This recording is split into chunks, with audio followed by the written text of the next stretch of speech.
Quand je parle de citoyenneté, c'est de citoyenneté française. Je souhaite que les valeurs extraordinaires de ce pays s'appliquent à tous les citoyens, c'est-à-dire qu'elles deviennent universelles. Ça n'a pas une vocation à changer la France, au contraire, que ces valeurs s'appliquent à tout le monde. La situation aujourd'hui, quelle est-elle? Quand vous regardez nos assemblées, allez à l'Assemblée nationale, si vous prenez les députés élus en France métropolitaine, il y en a 555.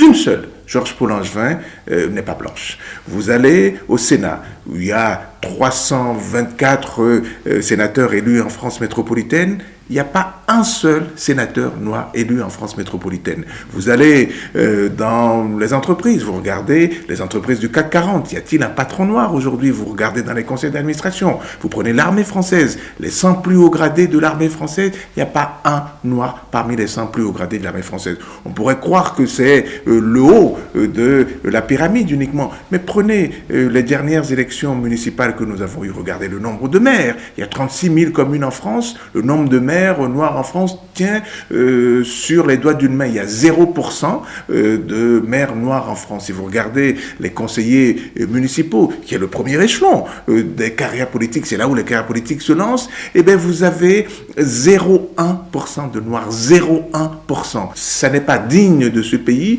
Notre pays ne combat les discriminations que quand on les a montrées. Donc moi je propose aujourd'hui que la France se mobilise pour lutter contre les discriminations. À chaque fois que la France a révélé des discriminations, elle s'est mobilisée pour lutter contre elles. La situation des minorités aujourd'hui globalement et des populations noires en particulier, c'est que les discriminations, pour l'instant, n'ont pas été montrées. Et elles n'ont pas été montrées simplement parce que nous n'avons pas d'outils. Voilà pourquoi je demande aussi qu'il puisse y avoir un outil statistique en lien avec notre culture politique, mais qui nous permettent de montrer les discriminations, celles qui ne se voient pas à l'œil nu et celles qu'il faut combattre. Le tirailleur sénégalais était une personne que l'on coiffait d'un chéchia, qui était désignée comme chair à canon. On dit que c'est pratiquement ça qui se passe aujourd'hui, puisque quand les partis politiques on arrive à investir un citoyen de la diversité et un noir, il s'arrange toujours pour que toutes les difficultés possibles soient sur lui. Par exemple, il y a un nomadisme électoral qui leur est appliqué, c'est-à-dire qu'on ne les laisse jamais s'enraciner dans un territoire. Quand ils sont investis, ils sont toujours investis dans un territoire où il y a énormément de difficultés au sein de la section, ce qui veut dire que même avant qu'ils n'atterrissent, on leur a déjà tiré dessus. Ce qui fait que, au fond, je ne suis pas tellement étonné que ni dans les assemblées locales, ni dans les assemblées nationales, il y ait de diversité, parce que tout est fait pour qu'il n'y en ait pas.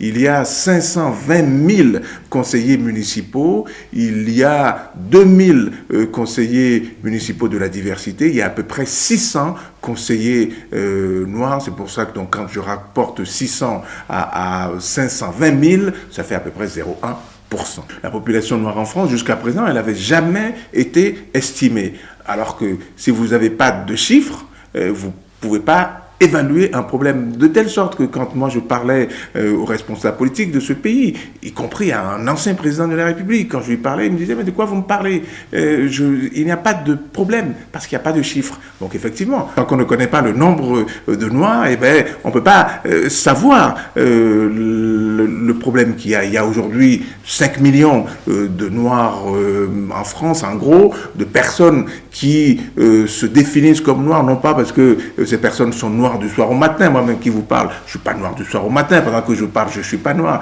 Par contre, je suis noir dans mes rapports à l'administration, je suis noir dans mes rapports à la police. Donc ce qu'on demande aux gens, ce n'est pas est-ce que vous êtes noir du soir au matin, est-ce que vous avez l'impression que la société française vous considère comme noir? À partir de cette question, il y a à peu près 5 millions de personnes qui disent oui, je suis considéré par la société française comme noir, donc victime de discrimination.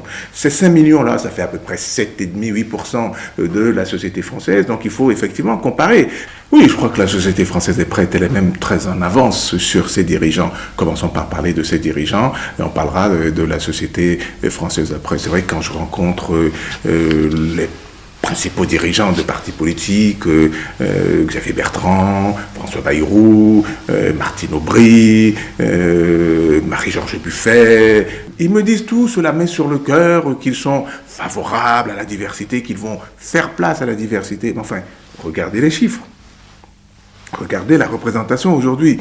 Force est de constater que ces responsables politiques font des promesses, mais que ces promesses ne sont pas tenues. Or, ce sur quoi on juge les responsables politiques, ce n'est pas sur leurs promesses, c'est réellement sur les actes qu'ils posent. Donc, la sincérité de ces responsables politiques, elle est aujourd'hui mise en question. Et le fait même que l'on puisse se poser des questions sur la sincérité d'un responsable politique, est déjà un problème en soi.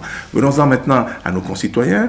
Quand vous les interrogez, ils vous disent, il y a eu un sondage qui a été fait par un grand journal du matin qui a montré que quand on posait la question à nos concitoyens, seriez-vous prêts à élire président de la République ou député en noir, ils sont 80% à dire oui.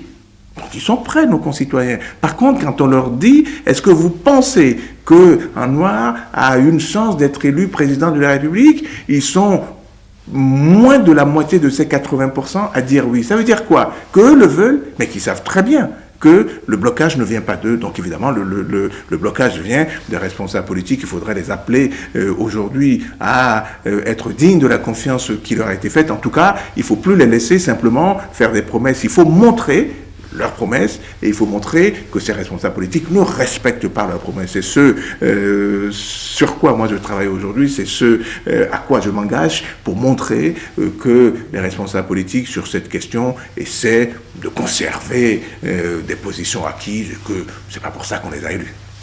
Je voudrais que les responsables politiques aient le même langage, la même franchise et qu'ils disent que dans l'accession aux responsabilités publiques, qu'ils mettent tout en œuvre pour que les discriminations n'existent pas dans les partis politiques. Mais je vous dis tout de suite, pour la question du racisme, je ne crois pas que la France soit plus raciste qu'un autre pays.